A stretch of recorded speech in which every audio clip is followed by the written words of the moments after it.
Gandang araw po sa ating mga kababayan at Happy New Year po. At sana naman ang 2026 ay magiging magandang taon para sa ating lahat.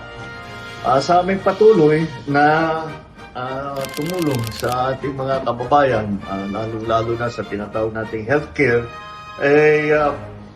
inutusan ko po ang PhilHealth na magpatupad ng General Amnesty para sa mga negosyante, private employer, mga self-employed na ating mga kababayan na hindi nabayarang kontribusyon sa PhilHealth. Alam naman namin na yung 3% na binabayad para sa PhilHealth medyo na buwan-buwan ay ramdam ng ating mga kababayan. Kaya gagawa po tayo at inutusan ko po ang PhilHealth. Gagawa tayo ditong taon na ito, 2026, ang tinatawag naming one-time waiver para sa interest ngayong taon 2026. Bibigyan natin mga employer na isang taon para mabayaran na lahat ng na-miss contributions mula 2013 hanggang 2024.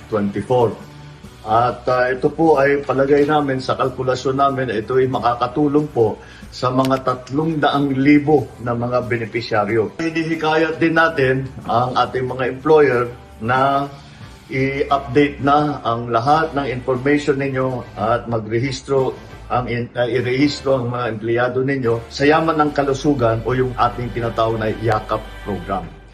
Kaya po, ito po ay patuloy namin ginagawa upang pag-aangin ang dala ng ating mga kababayan tungkol nga sa mga healthcare costs at sa lahat ng iba't ibang hamon na hinaharap ng ating mga kababayan araw-araw.